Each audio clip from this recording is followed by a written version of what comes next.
जिस मुल्क का आधार एक धर्म पर टिका हो, उस मुल्क में रहने वाले दूसरे धर्म के लोगों का होना ही गुनाह होता है। इसे सिद्ध करता है पाकिस्तान, क्योंकि पाकिस्तान बन चुका है हिंदुओं के लिए नरकिस्तान। आज हम आपको पाकिस्तान में रहने वाले हिंदुओं की दुर्दशा से वाकिफ कराएंगे। जिस दिन जमीन पर लकीर खींचकर दो मुल्क बनाए गए, उस दिन के बाद एक मुल्क का रंग सिर्फ एक रहा, पर दूसरे मुल्क में अनेक रंग हुए।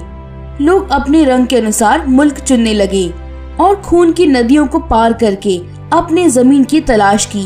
हम ऐसा इसलिए कह रहे हैं क्योंकि शायद आप नहीं जानते, लेकिन पाकिस्तान के झंडे में जो सफेद रंग है वो पाकिस्तान में रह रहे गैर मुस्लिमों यानी कि हिंदू, ईसाइयों आदि को दर्शाता है। कुछ लोग कहीं नहीं जा सके क्योंकि वो जहाँ रहते थे उसे ही अपना घर, अपना देश मानने लगे, लेकिन उन्हें पता नहीं था कि अब वो पराये हो गए हैं। उनके मुल्क का सरोकार धर्म हो गया है और वो देखते देखते अपने घर में ही बेगाने हो गए हैं। हमेशा वक्त के आगे उनकी चीख दबती रही, उनकी मांग पैरों तले कुचलती रही और उनकी जिंदगी हर शहर दोजख होती गई। उन्हीं लोगों में से कुछ लोग वहाँ से भागकर हिंदुस्तान आ गए, जो अब फिर से उस नरकिस्तान नहीं जाना चाहते हैं, क्योंकि पाकिस्तान में हिंदू महफूज नहीं है। 14 अगस्त 1947 को जब पाकिस्तान को आजादी मिली, उसके बाद 44 लाख हिंदुओं और सिखों ने भारत की ओर रुख किया, जबकि भारत से 4.1 करोड़ मुसलमानों ने पाकिस्तान को चुन वहां जाने का फैसला लिया। 1951 की जनगणना के अनुसार पश्चिमी पाकिस्तान में हिंदुओं की जनसंख्या 1.6% थी, जबकि पूर्वी पाकिस्तान, जो आज बांग्लादेश है, वहां हिंदुओं की जनसंख्या 22% थी। फिर 47 साल बाद फिर जनसंख्या की गणना हुई और पाकिस्तान में उतने ही यानी कि 1.6% हिंदू थे, यानी करीब 2.5 लाख, जबकि बांग्लादेश में हिंदुओं की संख्या 22% से घटकर मात्र 10% रह गई। लेकिन आज हम पाकिस्तान में रह रहे हिंदुओं की बात कर रहे हैं, इसलिए बांग्लादेश के शर्मनाक आंकड़ों पर बाद में बात करेंगे। क्या आप विश्वास कर सकते हैं कि 47 साल बाद भी उतने ही हिंदू बचे हैं जितने पहले थे? ये कैसे हो सकता है? इसकी वजह जग जाहिर है। अधिकतर हिंदू पाकिस्तान के सिंध प्रांत में रहते हैं। पाकिस्तान में दशकों से हिंदू और क्रिश्चियन आदि उत्पीड़न सह रहे हैं, जो 2014 तक अत्यंत गंभीर स्तर पर पहुंच गया था। उन्हें जबरन धर्म परिवर्तन करवाया जाने लगा। औरतों के साथ बलात्कार की घटनाएं बढ़ती गईं। ऐतिहासिक मंदिर और गिरजाघरों को तोड़ा जाने लगा और पाकिस्तान सरकार सिर्फ चुप्पी साधे रही।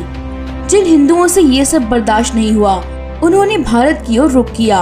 उन्होंने अपना अनुभव बताया कि पाकिस्तानी स्कूलों में हिंदू लड़कियों का यौन उत्पीड़न होता है।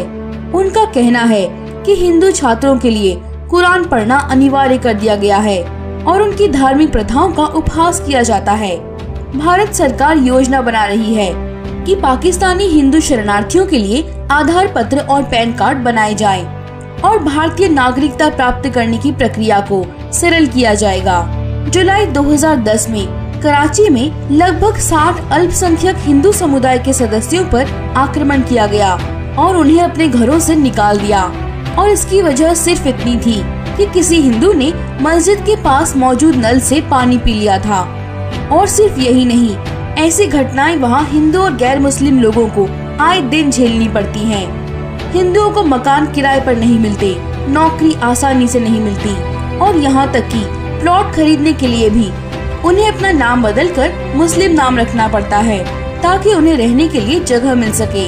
पाकिस्तान में हिंदू अपने परिजनों का अंतिम संस्कार तक हिंदू रीति रिवाजों के साथ नहीं कर पा रहे हैं। पाकिस्तान में किसी भी हिंदू की मौत होने पर उसके शव का अंतिम संस्कार हिंदू रीति से नहीं किया जा सकता। 80% हिंदू को अपने परिजनों के शव को कब्रिस्तान में दफन करना पड़ता है और इसकी मुख्य वजह है गरीबी, क्योंकि अंतिम संस्कार में ज्यादा खर्चा यानी कि 8,000 रुपए तक आता है, जो कि ज्यादातर हिंदू नहीं जुटा पाते और मजबूरन उन्हें शव दफनाना पड़ता है। पाकिस्तान सरकार हिंदुओं की संख्या कम दिखाने के लिए आंकड़ों में फेरबदल करती है। थरपाकर में हिंदू बहुसंख्या में है, लेकिन सरकार ने मुसलमानों का बहुमत दिखाने के लिए हिंदू और मुसलमानों की संख्या क्रमशः 49 और 51% कर दी है। पाकिस्तान के संविधान में कहा गया है कि अल्पसंख्यकों के अधिकारों की सरकार को हिफाजत करनी पड़ेगी और उन्हें नौकरियां देनी होंगी, लेकिन हकीकत में ये सब बातें कागजों पर ही सीमित हैं। पहले पाकिस्तान के सदन में हिंदुओं को उनकी संख्या के आधार पर सीटें दी जाती थी, लेकिन षड्यंत्र पूर्वक हर जगह हिंदुओं की आबादी को कम दिखाकर उनकी जगह ईसाइयों को ये सीट दी जा रही है। पाकिस्तान से 2006-2009 में लगभग 5000 हिंदू परिवार पलायन करके भारत आ चुके थे। वर्ष 2006 में पहली बार भारत पाकिस्तान के बीच थार एक्सप्रेस की शुरुआत की गई थी। हफ्ते में एक बार चलने वाली ये ट्रेन कराची से चलकर भारत के बाड़मेर के मुनाबाव सीमा से होकर जोधपुर तक जाती है।